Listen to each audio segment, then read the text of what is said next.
l'humanité. Alléluia.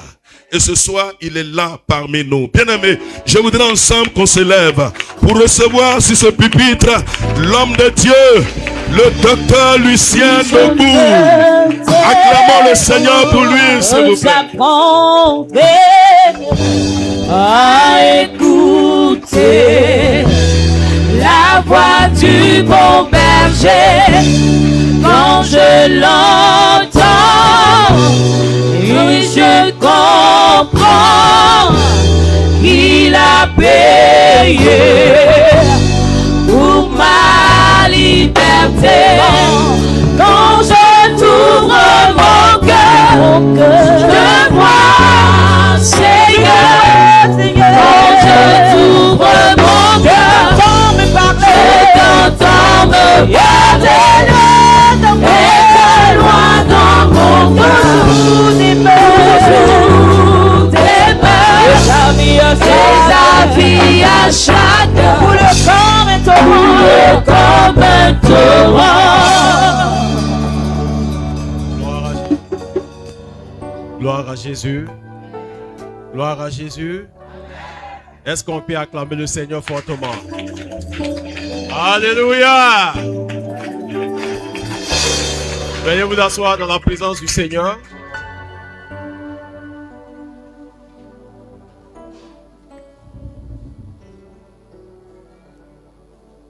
Nous sommes dans une convention très bénie. Je ne sais pas ce que vous vivez, ce que vous ressentez, mais elle est remplie de beaucoup d'émotions. Le témoignage de son serviteur, le serviteur du Seigneur, le pasteur Kwao. Effectivement, c'est la première fois que je le vois physiquement, qu'on se touche. Et Dieu, il est formidable. Et tout à l'heure au bureau, on échangeait. Je lui ai dit que moi, j'avais pensé que cette histoire de Jérusalem, là, c'était une affaire de surnom. Et il m'a expliqué que c'est son nom, que c'est sur son extrait.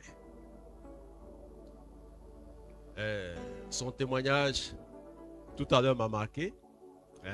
Depuis sa conversion dans les années 90, il a connu un serviteur de Dieu que j'ai connu aussi à distance comme ça, le révérend Billy Graham, et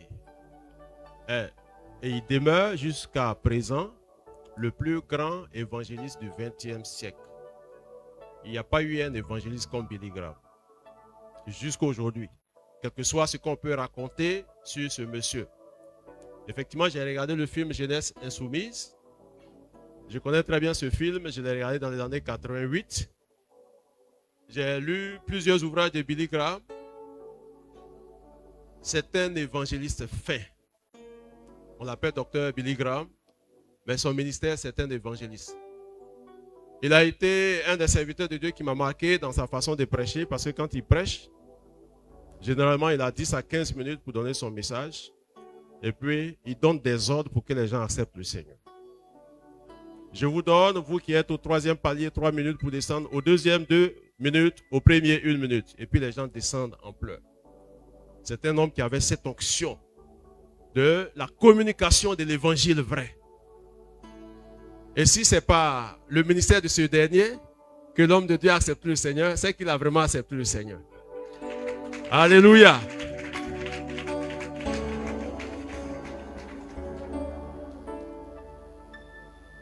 Avant de commencer notre intervention, je veux dire merci au pasteur Kwao et son épouse, avec toute son équipe, pour cette confiance.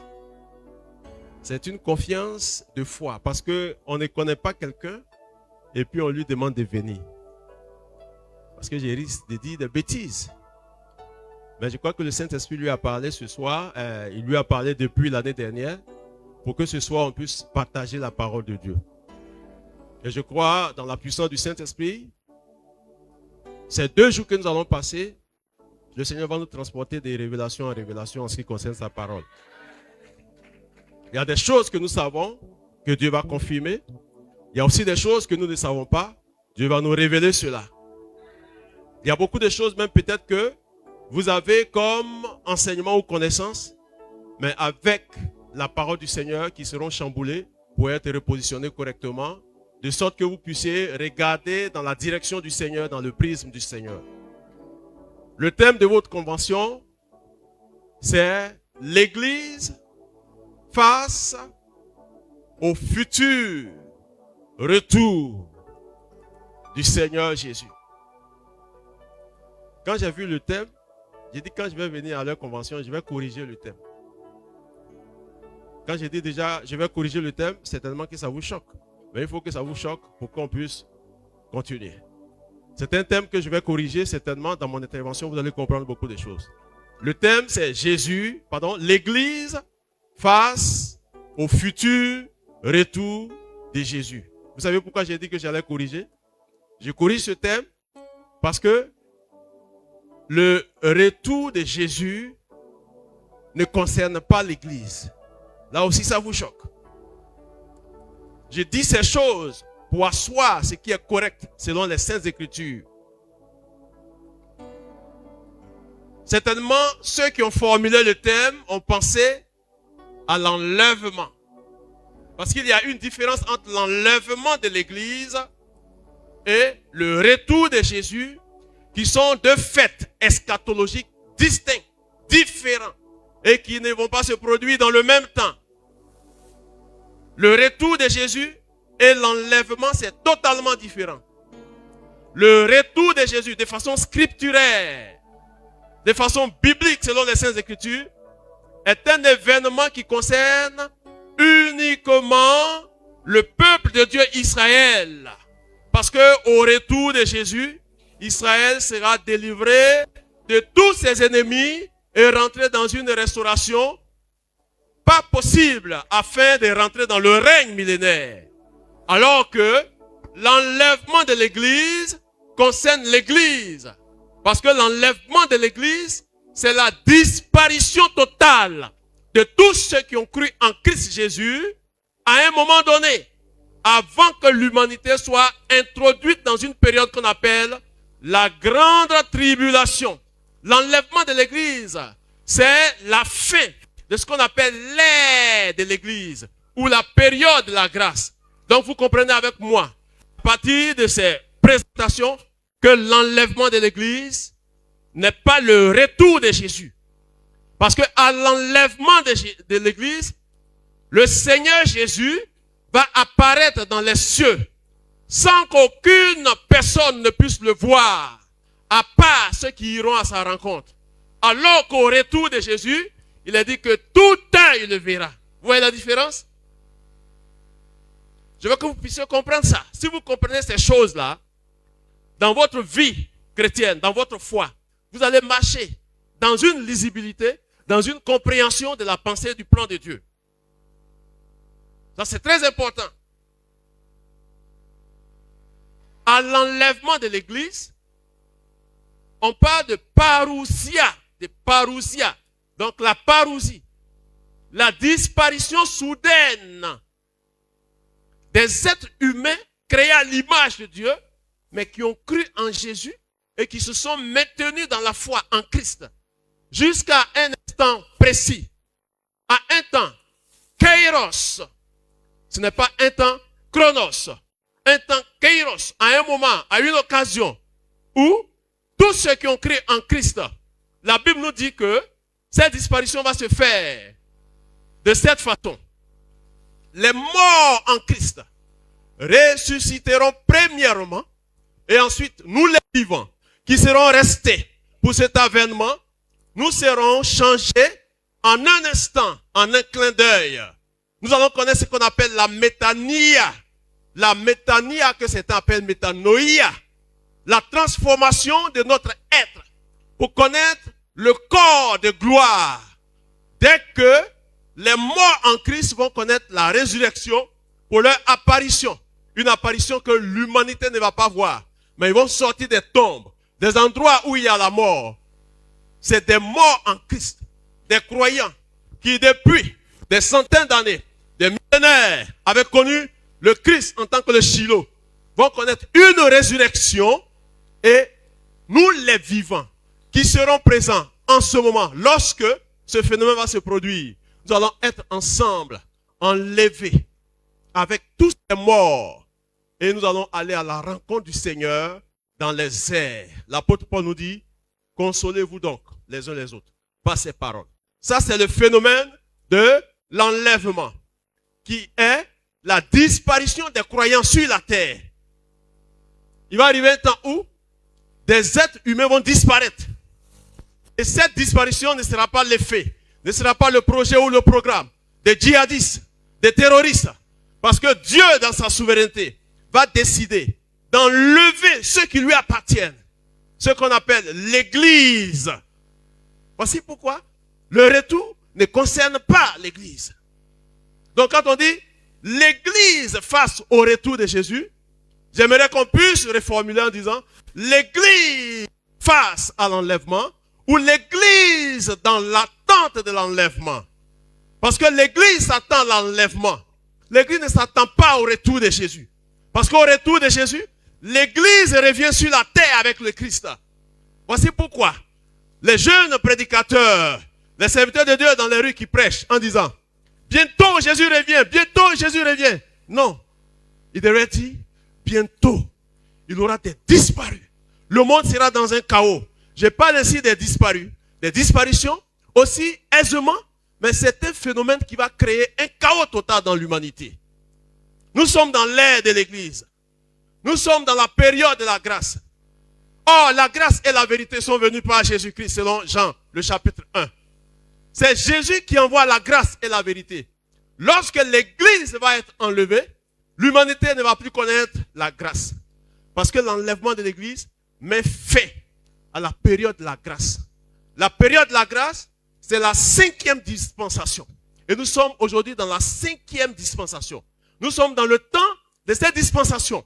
C'est une dispensation que Dieu a décidé de communiquer, de donner et d'accorder à un groupe de personnes qu'on appelle l'église. Mais comment est-ce que l'église est née? Pourquoi est-ce que l'église est née? Pour que l'église puisse faire face à ce phénomène de l'enlèvement. Qui est l'église? Je veux insister sur ces choses pour que vous puissiez avoir une claire compréhension. Parce qu'aujourd'hui, nous avons beaucoup de chrétiens, beaucoup de pasteurs qui ont une certaine haine des nations contre Israël. Ils se sont appropriés cette haine au point où tous les malheurs qui arrivent à Israël, certains pasteurs applaudissent. Vous savez pourquoi ils applaudissent? C'est bien fait pour Israël. Ils ont rejeté le Messie. C'est tout. Parce qu'ils ont renié le Messie. Donc c'est bien fait pour eux. Quand Israël a les bobards, les difficultés, des pasteurs applaudissent. Des chrétiens qui n'ont pas la connaissance et la révélation se réjouissent. Malheureusement, ils oublient que sans Israël, sans le fait qu'ils soient mis en pause, eux, ils n'allaient jamais devenir chrétiens.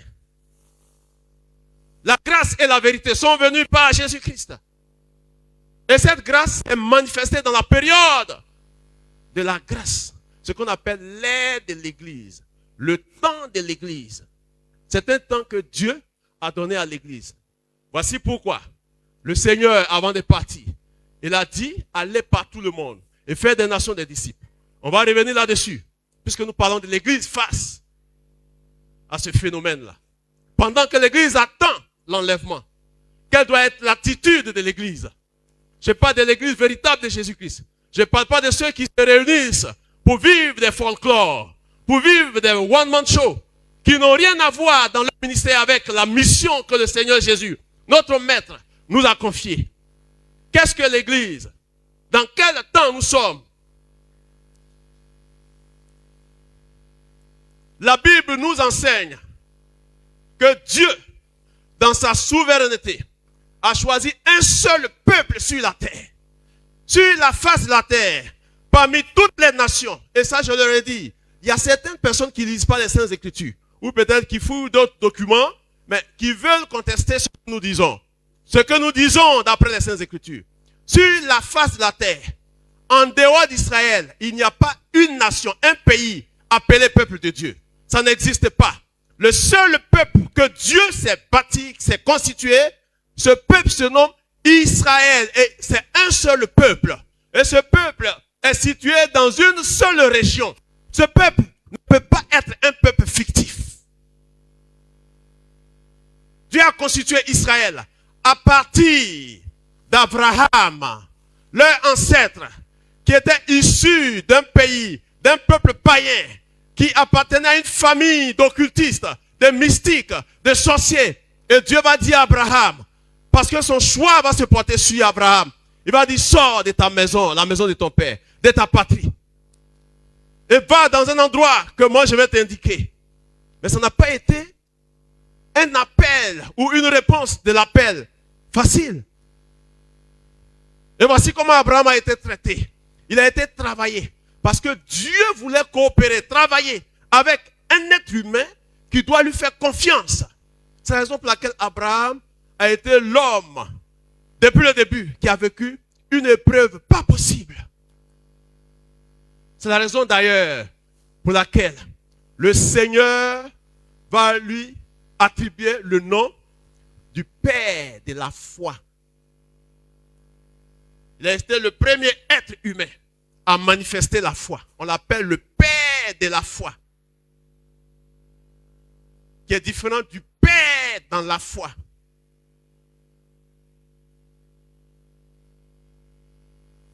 Le seul Père de la foi, il n'y en a pas deux. Et à cause de ce qu'il soit appelé Père de la foi, il va avoir une récompense qui lui donne le droit de régir un compartiment dans le séjour des morts. Voici pourquoi ce compartiment est appelé le sein d'Abraham. Il n'y a pas le sein de Moïse, ni le sein de Daniel, ni le sein de David, ni le sein d'Adam. C'est parce que Abraham a manifesté la foi. Abraham a eu la foi pour pouvoir accoucher, enfanter un peuple. Parce que c'est de lui que les 12 tribus sont sorties. Il a été éprouvé. Vous connaissez l'histoire, on ne va pas perdre le temps là-dessus. Vous savez comment Abraham a été éprouvé. Jusqu'à 100 ans, il a eu son premier fils. Et malgré qu'il ait un fils dans l'attente de ce fils, le même Dieu va lui dire, il faut sacrifier ton fils. Et Abraham a été cuisiné. Et il a été très bien cuit. Vous savez, il y a des repas qui ne sont pas cuits. Quand vous mangez, ça peut vous créer des indigestions. Donc Abraham est très bien cuit. Jusqu'à ce que le peuple d'Israël sorte. Donc l'alliance, je suis en train de vous parler maintenant des deux alliances. Je vais faire la lumière aussi sur la question des deux alliances. À partir d'Abraham, la première alliance, ce qu'on appelle l'ancienne alliance, avait déjà commencé. Mais c'est au mont Sinaï, à partir de Moïse, que Dieu va organiser cette alliance avec le même peuple d'Israël. Il n'a pas fait avec les autres peuples, alors qu'il y avait des nations existantes. Mais tout cela à cause de leur ancêtre Abraham. Voici pourquoi les lois vont venir. Et donc, l'alliance avec Abraham va être organisée sous Moïse. C'est tout cela qu'on appelle l'ancienne alliance. Mais Israël ne va pas respecter cette alliance. Au point où Dieu va les mettre à l'écart. Et après, le même Dieu va faire une promesse, ce qu'on appelle la seconde alliance, la nouvelle alliance. La seconde alliance, la nouvelle alliance là. Est-ce que vous savez que c'est à cause du même Israël que cette alliance a été promise?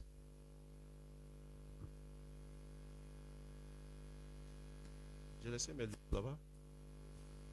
Excusez-moi. Je vais vous lire ce texte qui parle de la seconde alliance. Cette seconde alliance dans laquelle on est là, ce qu'on appelle la nouvelle alliance. Et puis, les chrétiens pensent que c'est pour eux la nouvelle alliance. Ils sont propriétaires de la nouvelle alliance. L'ancienne alliance, on dit c'est pour Israël. La nouvelle alliance, c'est pour les chrétiens, c'est pour l'église. Je vais vous dire un texte.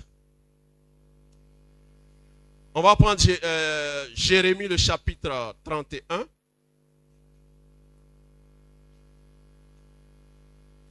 Jérémie, c'est un prophète qui a existé, je crois, 6 à 5 siècles avant la naissance de Jésus. Jérémie, le chapitre 31. Quand on lit déjà le verset 1, il a dit, en ce temps-là, dit l'Éternel, je serai le Dieu de toutes les familles d'Israël et ils seront mon peuple, ainsi parle l'Éternel. Mais on va au verset 31. Après, vous pouvez lire tout ce chapitre à la maison, dans la méditation. Il est écrit ceci. Voici, les jours viennent, dit l'Éternel, où je ferai avec la maison d'Israël et la maison de Juda une alliance nouvelle. Non comme l'alliance que j'ai traitée avec leur père, le jour où je les saisis par la main pour les faire sortir du pays d'Égypte. Alliance qu'ils ont violée. Quoique je fusse leur maître, dit l'Éternel. Mais voici l'alliance que je ferai avec la maison d'Israël. Après ces jours-là, dit l'Éternel, je mettrai ma loi ma loi au-dedans d'eux. Je l'écrirai dans leur cœur et je serai leur Dieu et ils seront mon peuple. Celui-ci n'enseignera plus ainsi de suite, ainsi de suite. La seconde alliance avait été annoncée déjà par Jérémie. Donc c'est une prophétie. Au moment où Jérémie était en train d'annoncer cette seconde alliance, Jérémie était dans une dimension eschatologique. Est-ce que vous comprenez? Rapidement, l'eschatologie, c'est la science théologique qui se penche sur les événements à venir. Mais au moment où Jérémie était en train de parler de ça, il était dans une dimension, dans un esprit eschatologique, parce qu'il parlait de l'avenir. Mais dès que Jérémie a fini de parler, il y a 6 siècles en arrière, plus 2000 ans, ça fait 2600 années, et que nous lisons aujourd'hui, nous ne sommes plus en train de lire de l'eschatologie, mais nous lisons ce qu'on appelle la protologie. La protologie, c'est une science théologique qui se penche sur tous les faits qui sont passés. Voici la différence entre l'eschatologie et la protologie. Donc quand on parle des prophéties passées, en rapport avec les événements actuels, c'est de la protologie. Certes, c'est des prophéties à leur époque, mais aujourd'hui, ça devient de la protologie. Ça devient prophétique et eschatologique lorsque ces choses ne sont pas encore accomplies. Donc Jérémie était déjà en train d'annoncer la seconde alliance. Mais il ne parlait pas ici d'église. Il parlait du peuple d'Israël. Je vais faire une seconde alliance avec eux. Et c'est dans cette seconde alliance que nous sommes. C'est une alliance où le Seigneur avait promis la manifestation de la grâce. Voici pourquoi je vous ai dit, la grâce et la vérité, selon Jean le chapitre 1, sont venus par qui? Moïse. Parce que la loi, pardon, pas Jésus. Mais la loi est venue par Moïse. Et la grâce et la vérité sont venues. La grâce. Voici pourquoi nous sommes dans la période de la grâce. Et Jésus vient pour communiquer cette grâce-là. De sorte que la gestion de ce temps dans lequel nous sommes, depuis la naissance de Jésus jusqu'à aujourd'hui, ce n'est pas la même chose dans l'ancienne alliance avec le peuple. La grâce et la vérité qui viennent par Jésus-Christ vont ouvrir maintenant la voie à toutes les autres nations. Parce que dans la première alliance, toutes les autres nations n'étaient pas concernées. Mais dans la nouvelle et dans la seconde alliance, toutes les nations vont être concernées, même Israël, parce que c'est Israël que Dieu fait cette promesse. Mais quand ce temps était arrivé, Israël n'a pas compris qu'il était dans ce temps-là. Voici pourquoi, jusqu'au jour d'aujourd'hui, Israël rejette celui en qui la grâce et la vérité sont venues. Israël le rejette. Israël ne l'a pas reconnu. Et comme Israël ne l'a pas reconnu, c'est un temps, une période qui est ouverte à toutes les nations. Du coup, car Dieu a tant aimé le monde, qu'il a donné son Fils unique, afin que quiconque croit en lui ne périsse point, mais qu'il ait la vie éternelle. C'est de cette façon que toutes les autres nations qui croient en Christ rentrent dans une grande famille qu'on appelle l'Église de Jésus-Christ.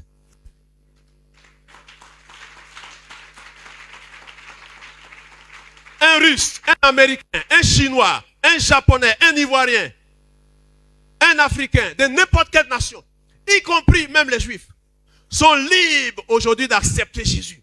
Et quand ils croient en Jésus, ils rentrent dans l'église. Mais on rentre dans l'église par quelle voie? On rentre dans l'église par la repentance. De sorte que, si quelqu'un est à cette convention aujourd'hui, ce soir, s'il n'a pas connu la repentance, il n'est pas membre de l'église de Jésus-Christ. Retenez cela. On n'est pas membre d'une église quand on aime la tête du pasteur. On n'est pas membre d'une église lorsque on a vu que le pasteur a une grande église ou bien il a telle grande église. Et les gens qui sont là, c'est des cadres, c'est des personnalités. Donc je vais rentrer dans ce milieu pour être membre de la communauté. Tu peux être membre d'une communauté humaine sans être membre de l'église en tant que corps de Christ.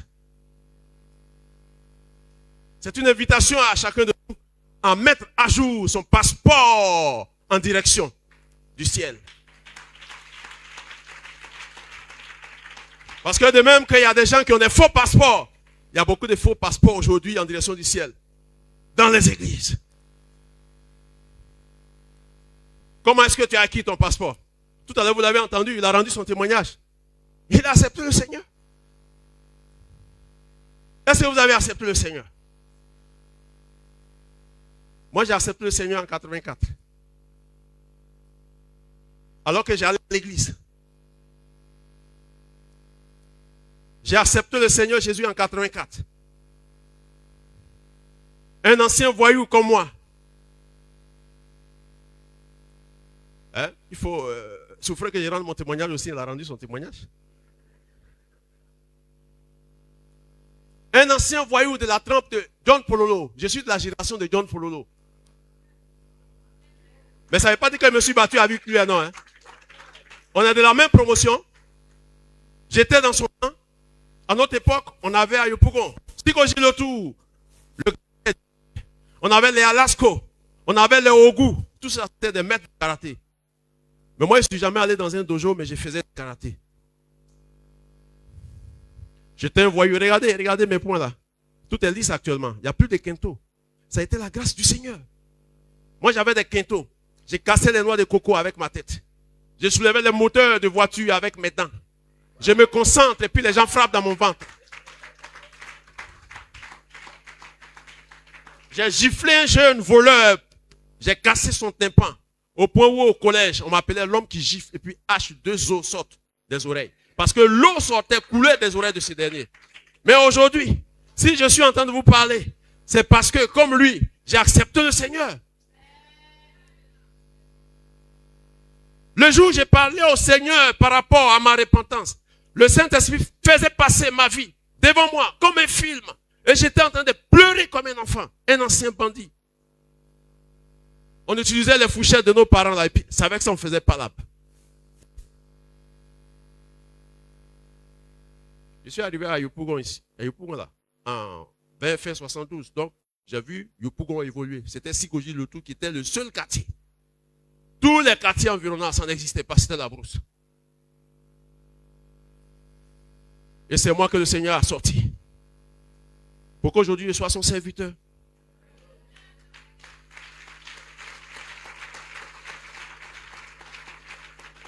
Aujourd'hui, Dieu m'a fait la grâce. Je suis directeur d'école de formation des pasteurs. Je forme les pasteurs. Dieu m'a fait la grâce. Ça permettait que ma bouche le dise. Hein. En Côte d'Ivoire, ici, je suis l'un des auteurs prolixes et prolifiques. J'ai plus de 55 livres que j'ai écrits. Malheureusement, je vais venir avec un carton pour que voilà, vous puissiez avoir accès à ces livres-là. Mais demain, ça va venir. Je vous dis toutes ces choses pour vous montrer comment est-ce que, quand on croit en Jésus-Christ, c'est fantastique, c'est merveilleux.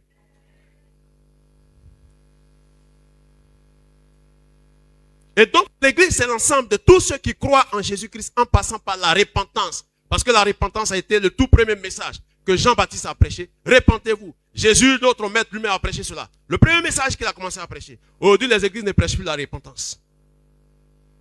Les églises ne prêchent plus la repentance. Ce qu'on sait faire, oh mon fils, je vois. Non, demain tu auras ton visa, tu vas voyager. Alors que souvent, celui à qui j'ai dit là, il a 4 copines. Elle a 4 gars. Et puis je descends même et puis je lui impose les mains. Oh ma fille, non, calme-toi. Ton homme là, non, reste tranquille. Il va assurer ton visa. Va payer ton billet d'avion. Oh, reçois. Et puis elle tombe. Et quand ça se passe comme ça dans les églises, nous, le Saint-Esprit se manifeste. On va arriver à ce point, puisque notre thème, c'est l'église face à ce qui s'est passé. On ne pourra pas peut-être tout voir durant ces 2 jours-là. Mais avec la grâce de Dieu, comme on est en contact, certainement je reviendrai, on aura un séminaire. Le 10 août, j'ai fait une formation en ligne avec des pasteurs, des hommes de Dieu. Je vais développer le thème des spectateurs à ouvriers. Parce que dans l'église, il y a beaucoup de spectateurs. Ça nous rejoint dans notre thème. L'église face à ce qui va se passer. Donc comprenons bien ce que c'est que l'église. Pour ne pas que on se trompe. Et nous, quand on a l'occasion, la possibilité, on prend le temps de vous clarifier ces choses-là pour pouvoir dire comme l'apôtre Paul, je vous ai annoncé tout le conseil de Dieu, je suis pur du sang de vous tous. Moi qui suis là, j'ai fait l'effort pour que demain, quelqu'un sur la terre ne dise pas, lui là j'ai rencontré, quand il prêchait, il ne m'a pas prévenu. Il n'y a pas quelqu'un. J'ai fait l'effort.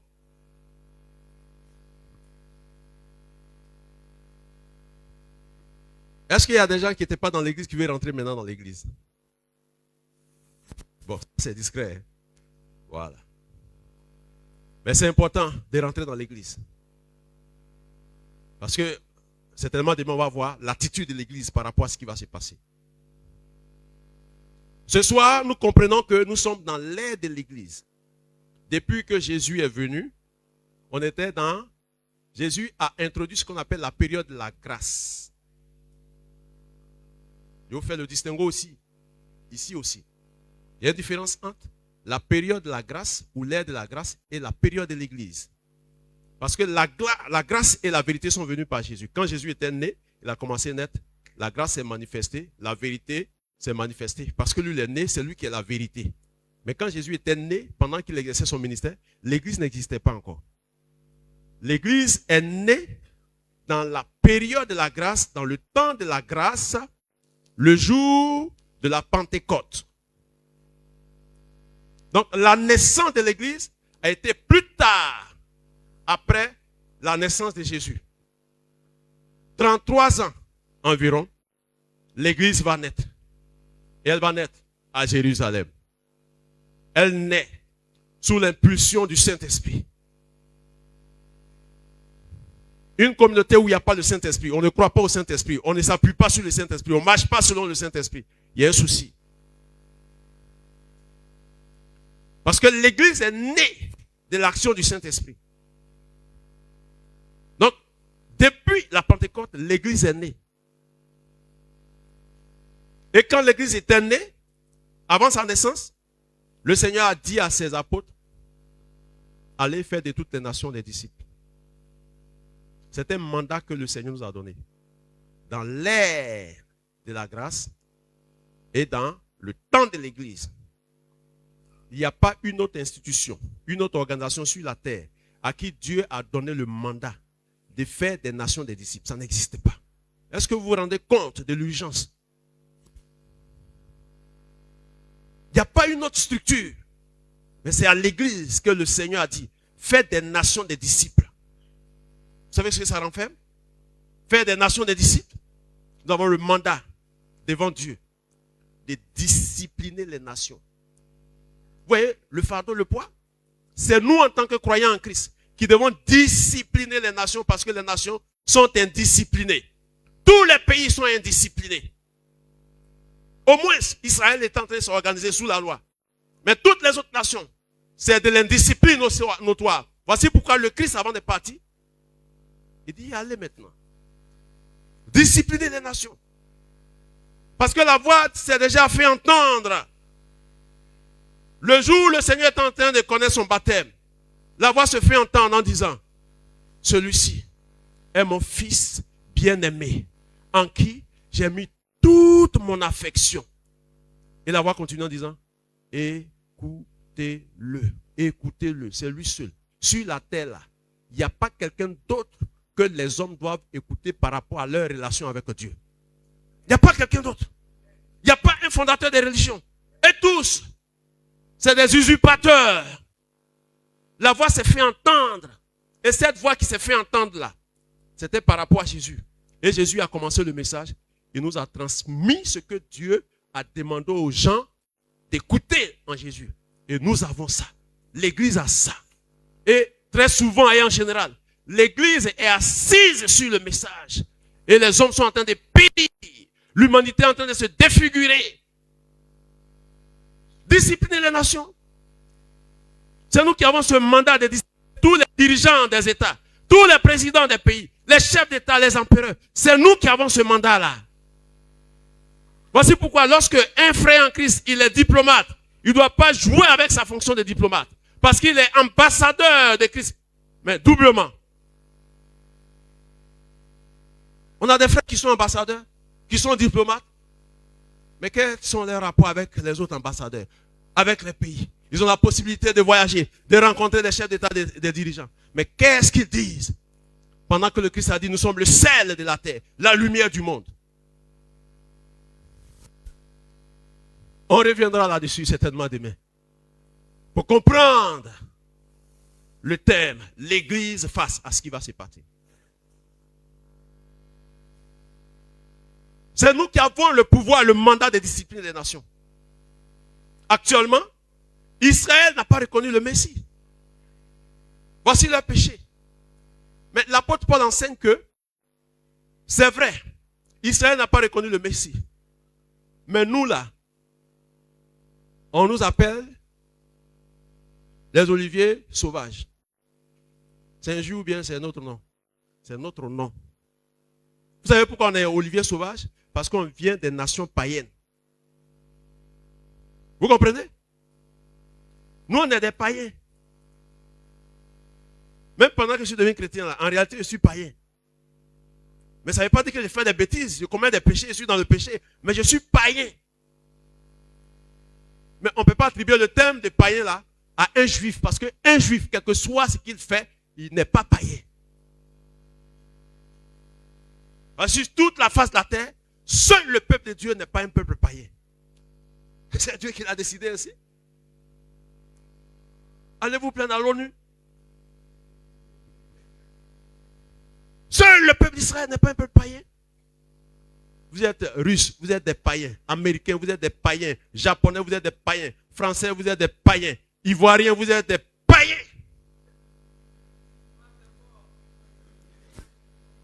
Mais c'est à cause de la grâce.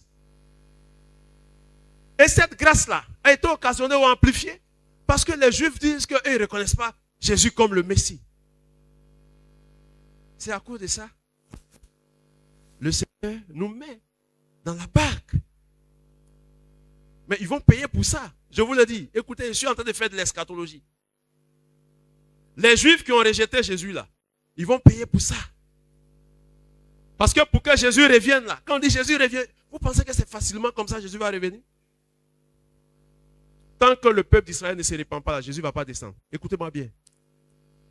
Si les Juifs ne se répandent pas, Jésus ne viendra pas. C'est prophétique. Et vous lisez souvent cela dans les Saintes Écritures, mais vous ne comprenez pas. Mais ce soir, je vais vous sortir des informations. Voici pourquoi je vous ai dit que le retour de Jésus là, c'est à cause des Juifs. Mais si c'est à cause des Juifs, il faut que les Juifs se repentent. Or, pour se repentir là, de toute façon, nous on s'est repenti. Quand moi j'étais en train de me repentir pour accepter le Seigneur, j'ai pleuré. Mais eux, ils vont pleurer plus grave. C'est des prophéties bibliques. Le prophète Ézéchiel a prophétisé cela.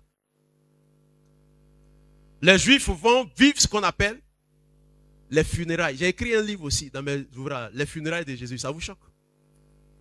Une fois, j'ai fait un post comme ça sur les réseaux sociaux. Les jeunes pasteurs qui sont... On ne va jamais faire funérailles de Jésus, c'est fini. Jésus est mort, il est ressuscité, c'est fini. Quelqu'un est ressuscité, on ne fait pas ses funérailles. J'ai dit, je sais ça. Mais toi, tu es un bêté, tu as encore du bois, funérailles de Jésus, ça ne te concerne même pas. Tu ne vas rien apporter comme contribution. Ça ne te concerne pas. Aucun Américain, aucun Chinois, aucun Ivoirien, ni aucun Congolais. Parce qu'aujourd'hui, la spiritualité en Afrique francophone, c'est Ivoirien et puis Congolais, c'est nous là. Voici pourquoi on est des prophètes de football plein. Il y en a en Côte d'Ivoire, il y en a plein au Congo. C'est nous là, on se défie. Côte d'Ivoire dit qu'elle est plus spirituelle que Congo. Congo dit non, nous on est plus spirituels. C'est les deux là. Suivez mon regard. Mais vous n'allez pas contribuer, vous n'êtes pas concerné par les funérailles de Jésus. C'est prophétisé. La Bible parle du deuil du Fils unique. Le deuil, Ézéchiel a prophétisé ça. Le deuil du Fils unique. Les gens vont pleurer comme on pleure sur un Fils unique. Mais il faut qu'ils pleurent avant que Jésus ne vienne. Jusqu'à ce qu'il soit dos au mur, coincé. Parce qu'ils seront encerclés, environnés de tous côtés par les nations.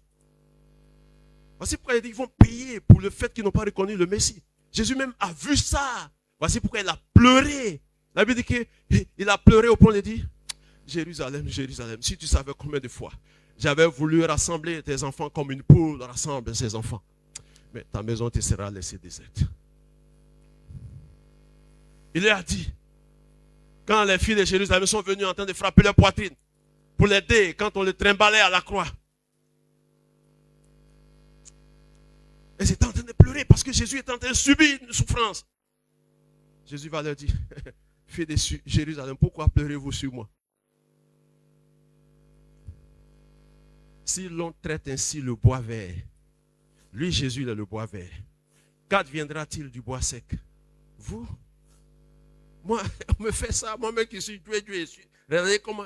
Mais vous, quand ça va arriver sur vous là, Jésus a pleuré pour ça. En tant que prophète, l'esprit prophétique eschatologique, Jésus voyait comment Jérusalem va être encerclée. Aujourd'hui, c'est qu'on voit en Israël. Les gens veulent éradiquer Israël. Les gens attaquent, ils font ceci. Ce n'est rien en comparaison à ce qui va se passer. Parce qu'on n'est pas encore dans ce temps. C'est la raison pour laquelle nous qui connaissons ces choses-là, on se limite à bénir Israël. On ne s'inquiète pas. Quelles que soient les tranchées que Israël va vivre, il est sûr que ce peuple-là va toujours s'en sortir. Il n'y a pas d'inquiétude. Regardez un petit pays comme ça. Ça fait combien d'années? Des millénaires. On trimballe le pays, la population. On les envoie ici. Petit pays. Enfin, ce n'est pas un petit pays, c'est un grand pays. Seulement qu'ils sont sur une superficie très petite. La superficie que les Nations Unies ont donnée à Israël, ça fait 22 km². Côte d'Ivoire fait, 22 000 km². Côte d'Ivoire fait 300.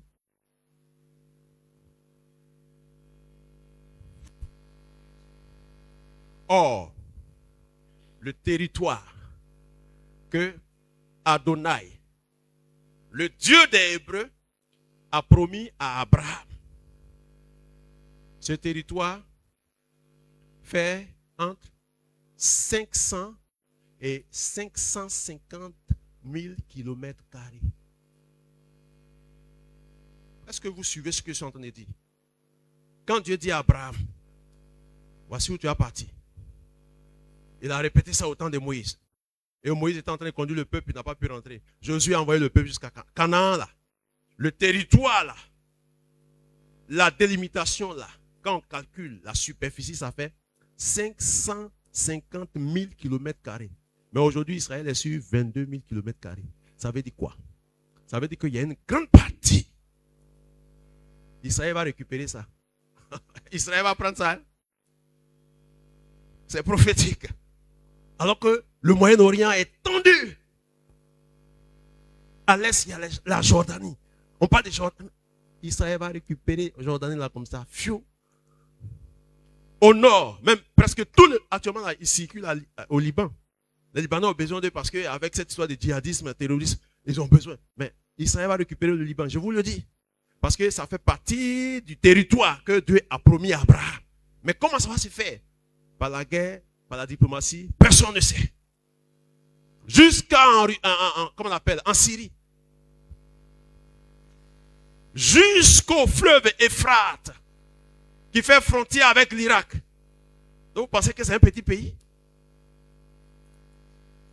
Sinon, comment est-ce que tous les Juifs qui sont répandus dans le monde, en Afrique, en Russie, un peu partout en Europe, le jour où ils vont retourner, parce que la Bible parle de leur retour, le jour où ils vont retourner là, c'est sur 22 000 km ils vont rester.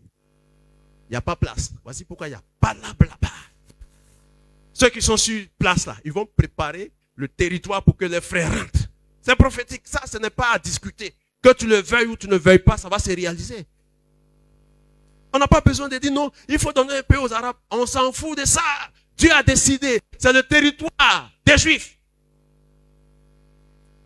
Je peux aller à l'ONU.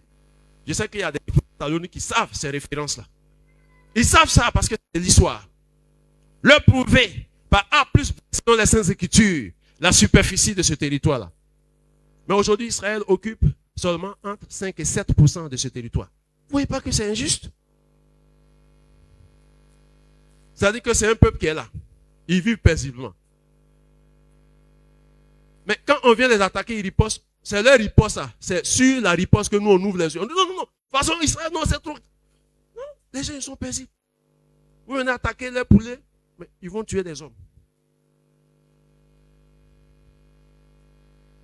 Donc, c'est un peuple qui appartient à Dieu. C'est le peuple de Dieu. Seulement que ils n'ont pas compris le temps dans lequel ils étaient. Ils n'ont pas reconnu le Messie. Jusqu'au jour d'aujourd'hui. Il y a quelques-uns parmi eux qui acceptent le Seigneur. Une fois, j'ai lu quelqu'un qui était en train de dire, vous soutenez Israël, là, voilà. Benjamin, voici ce qu'il a dit de Jésus. Il dit, mais je veux même que Benjamin insulte Jésus bien. Parce que c'est prophétique. S'il n'a pas insulté bien Jésus, là, il ne va pas bien pleurer. Vous comprenez? Parce que pour se repentir et puis pleurer là, la Bible parle du deuil. Et le deuil va être organisé par maison et par famille. C'est prophétisé. Il est écrit que la maison de David va s'organiser. Les femmes à part, les hommes à part. La maison de Nathan aussi va s'organiser. Les femmes à part, les hommes à part. La maison de, comment on appelle là? Shimei. La maison de Lévi. C'est des représentations. Ça veut dire que la royauté. Nathan, les prophètes. Lévi, tous ceux qui sont sacrificateurs et autres. Vous savez pourquoi ils vont pleurer? Ça, c'est les funérailles là.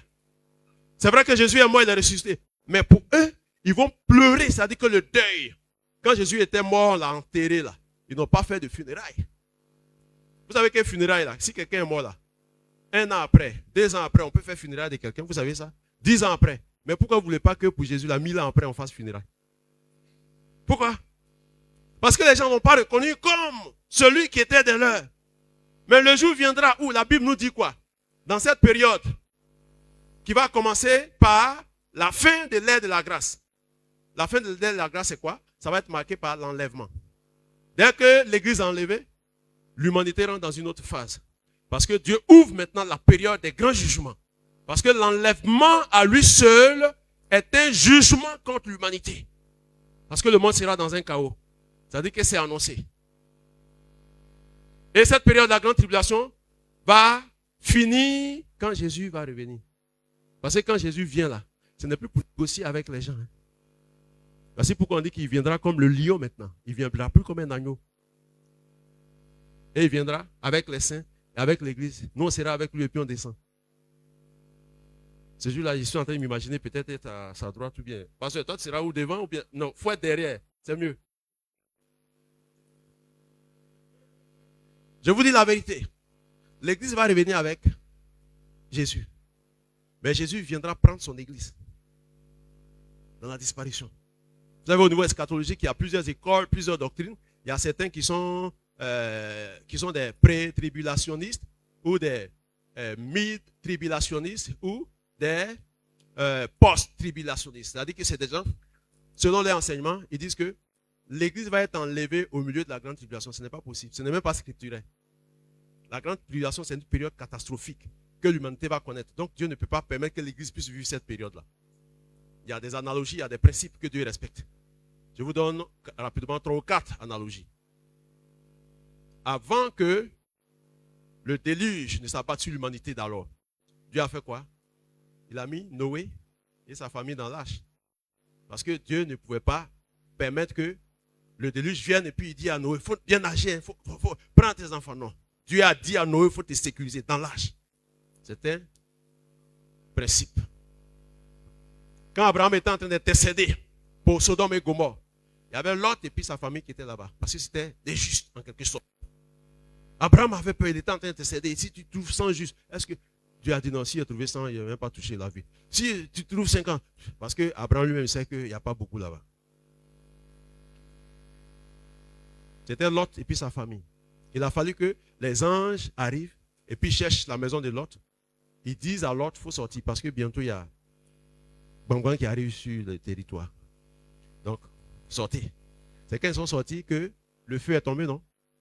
Est-ce que Dieu a envoyé le feu pendant que l'autre était là et puis ils étaient en train de fuir dans... Non. C'est un deuxième point. Je suis en train de vous établir le principe que l'église ne sera pas dans cette période de Bangwan, la grande tribulation là. Le Seigneur a parlé de quoi? Une période qui sera sans précédent. C'est-à-dire que depuis que l'humanité existe là, les hommes n'ont jamais connu ça. Mais il a préparé Israël pour châtier Israël dans cette période-là. Voici pourquoi c'est Israël seul qui sera là-bas. L'église ne sera plus sur la terre. C'est Israël qui va affronter l'antichrist. L'église ne peut pas affronter l'antichrist. Ça aussi, il faut que vous le sachiez. Ils vont dire quand l'antichrist va venir, mais ça a chauffé pour l'église. Les chrétiens, on n'a pas affaire à l'antichrist. Rassure, on n'a même pas affaire à lui. Nous, on est sur la terre là. Antichrist ne peut pas venir régner. La Bible nous enseigne, on dit, il faut seulement que ceux qui le retiennent là aient disparu. Sans ce moment, il va apparaître. Sinon, actuellement, il ne peut même pas. Il peut être né. S'il veut se présenter, il veut précipiter, peut-être qu'il va mourir. Mais il doit attendre à ce que l'église soit enlevée. C'est quand l'église sera enlevée là. L'humanité sera dans le chaos. Et puis va se présenter maintenant aux gens pour régner. On parle du règne de l'antéchrist. Voici pourquoi on l'appelle l'antéchrist. Anté ou anti. Anté par rapport à sa fonction de venir régner avant le Christ. C'est tout ce qu'il peut faire. Parce que si le Christ est venu là, lui ne peut pas régner. Voici pourquoi on l'appelle l'antéchrist. C'est un esprit. C'est-à-dire que des gens qui veulent usurper la place de Dieu, qui veulent se faire voir, voilà, qui veulent dominer, qui veulent se présenter comme c'est eux qui ont créé le monde. Ça, c'est des esprits antéchrists. Et souvent dans l'église, il y a beaucoup d'antéchrists. Il y a des pasteurs qui sont en réalité des antéchrists. Dans les églises où les pasteurs veulent qu'on puisse les aduler, c'est eux on doit voir. Eux, ils veulent se bâtir un empire, c'est eux, c'est son nom. C'est un esprit d'antéchrist. C'est-à-dire qu'ils veulent régner même à la place du Christ. Or, dans le cœur des croyants, c'est le Christ qui doit régner. Il est antichrist parce que il s'oppose à tout ce qui concerne le Christ. Il travaille pour saboter tout ce qui concerne le Christ. Il n'aime pas le Christ. Anti, c'est ça. Et les apôtres ont enseigné qu'il y a aujourd'hui plusieurs antichrists. En même temps, il y a plusieurs antéchrists. C'est pourquoi je vous dis que dans l'église, il y a des personnes qui sont antéchrists. Ils sont aussi antichrists. Dans le monde, particulièrement en Côte d'Ivoire que je connais, il se trouve que des gens se disent ils sont pasteurs. Et puis c'est eux qui s'attaquent à leurs collègues pasteurs, qui sont à la recherche de certains pasteurs, au point même de se disposer auprès des autorités pour fermer des églises. C'est un esprit antichrist et antéchrist. Je le dis parce que c'est filmé, ils vont certainement suivre la vidéo. Je le répète, en Côte d'Ivoire, et ils se connaissent. Pendant que je parle, ils se connaissent. Ma prière, c'est que le Saint-Esprit s'empare d'eux pour qu'ils soient conscients et qu'ils se répandent. Aucun pasteur, aucun enfant de Dieu ne peut collaborer avec des autorités pour nuire à l'église. Ils se disent que c'est eux qui sont en train d'organiser. Vous pouvez organiser l'église. Vous, des pécheurs comme ça, et parmi eux, il y a beaucoup qui ne sont même pas mariés. Ils font des bêtises dans l'église et puis c'est eux qui veulent organiser l'église. L'église est née des entrailles du Seigneur Jésus-Christ par le Saint-Esprit. Restez à Jérusalem, attendez. La puissance descendra sur vous et vous serez mes témoins. Un pasteur, un docteur, un prophète, un apôtre, un évangéliste qui a l'esprit du Saint-Esprit, l'esprit de Dieu, ne peut jamais chercher à faire du mal à son frère. Ce que nous on peut faire, nous on est enseignants, on est formateurs. on reprend des gens qui enseignent des fausses doctrines. Voici, il me connaît, c'est mon travail, c'est un aspect de mon ministère sur les réseaux sociaux. Mais tu enseignes des conneries. Moi, je fais aussi le même enseignement sur le sujet que tu as développé. Est-ce que j'ai t'empêché de travailler?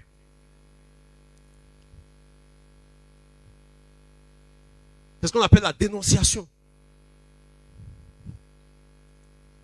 Tu parles de Jésus d'une certaine façon qui n'est pas correcte, qui n'est pas scripturelle. J'ai entendu ou bien j'ai vu. Moi aussi, je vais parler de Jésus. Donc, ceux qui te regardent, qui te lisent, certainement qui viennent aussi me lire, ils vont comparer maintenant. Est-ce que moi, je te dis, il ne faut pas tu enseigner? Mais je parle ainsi pour que tu changes ta façon d'enseigner. C'est différent de me mettre avec des gens qui se disent pasteurs. Non, il faut qu'on fasse tout pour que les autorités prennent des lois. Parce que, non, ceux-là, on doit fermer l'église. Non, ils n'ont pas les papiers, on doit faire ceci. Pasteur ne travaille pas comme ça. Notre mission, là, c'est de gagner des âmes. C'est de discipliner les nations. Quand je suis avec une autorité, c'est moi qui dois dire à l'autorité, ah vraiment, mon frère, c'est bien, tu as cette posture-là. Voici comment Dieu veut que tu marches. De sorte que si ce dernier-là, lui, il couche avec les petites filles dans son bureau, je lui dis, ce que tu fais, c'est pas bon.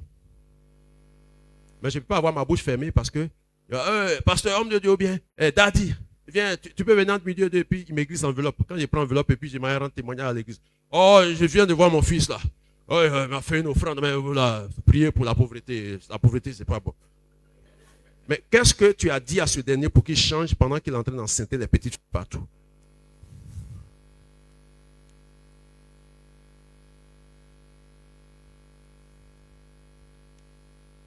Tout ce qu'il dit là, si ça vous blesse ou bien quoi, regardez ça en mémoire de moi. Hein. Je vois, il y a des visages qui sont un peu bizarres là. On ne se connaît pas, hein?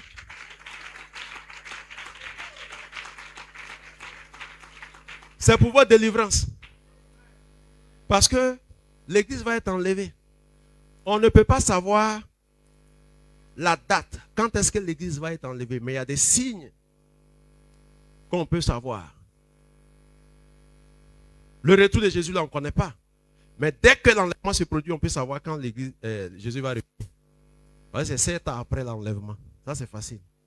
Mais tant que l'enlèvement n'a pas eu lieu, on ne peut pas savoir quand Jésus va venir. Mais ça ne veut pas dire que il faut attendre quand l'enlèvement va se produire et puis toi, tu vas rester sur la terre pour dire, les gars, on a 7 ans maintenant. Hein. Si tu as ce programme-là, je vous dis que l'enlèvement, là, celui qui a raté ça là, les temps qui vont venir là, ça sera une période. Le Seigneur a dit que une période de détresse. Les hommes ne pourront pas supporter. Parce que Dieu va autoriser l'Antichrist lui-même à entrer maintenant en scène. C'est-à-dire que pendant que le Seigneur est en train de châtier, l'Antichrist aussi fait ses katas sur les gens. C'est-à-dire Dieu et puis le diable vont agir dans la grande tribulation. Parce que rien ne pourra retenir le mal. Donc, il ne faut pas faire projet pour dire non, moi-même si je ne suis pas parti dans le premier convoi, le deuxième convoi, là, il est parti. Non. Pour que tu sois là, à partir des enseignements que je donne, tu commences à prophétiser, bien à être évangéliste. Après, dans l'avion, pour dire, oh, mais j'ai reçu un enseignement, il y a un homme de Dieu. C'est question, on a 7 années pour vivre maintenant. Hein.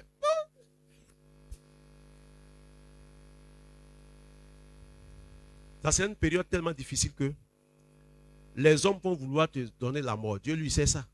Vous pensez que Dieu ne connaît pas? Et comme les gens vont vouloir se donner la mort là, la Bible dit que Dieu va enlever la mort. Elle dit que mort voulez-vous donner là? C'est lui qui détient, il a la mort.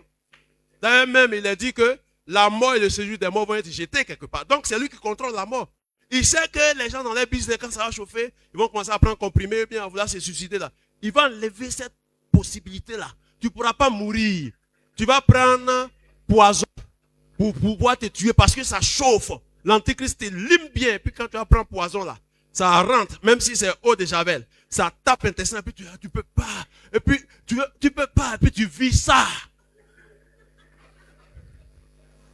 Ça fait rire, mais j'ai dit ça sera terrible. C'est biblique. La mort va être enlevée. Les gens vont dire non, je souffre trop, pourquoi c'est moi? peut attendre quand Groumier va passer, les grosses roues de Groumier, il va mettre sa tête comme ça, Groumier va passer, sa tête va devenir pâteuse. Et puis, Groumier s'en va et puis, il est en vie. Lui, il va ramasser ta tête pâteuse et puis il marche. Tu ne peux pas mourir. Donc, on dit, il faut t'arranger, prépare bien ton passeport pour qu'on mette un bon visa pour que tu partes. Toi, tu joues aux oeufs. Donc, le temps est fini. Ça, c'est la période de la grande tribulation. Tous ceux qui vont vivre cette période-là, ce n'est pas du jeu. Voici pourquoi nous autres, là, pendant qu'on sert le Seigneur en vie, chaque fois, tout à l'heure dans l'adoration, là, j'ai fait encore des prières. J'ai dit au Seigneur de me transformer intérieurement. Et puis, de vérifier mon passeport aussi, c'est pour cacher là. Et puis, il faut qu'il se penche sur mon... Parce que dans l'enlèvement, là, d'un instant à l'autre, ça peut se produire.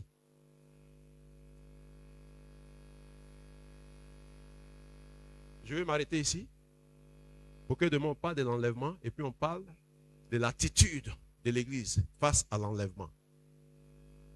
Qu'est-ce que l'Église doit faire? Demain, je vais vous parler de l'enlèvement. Vous expliquer ce que c'est que l'enlèvement. Comment ça va se produire? Dans quel contexte?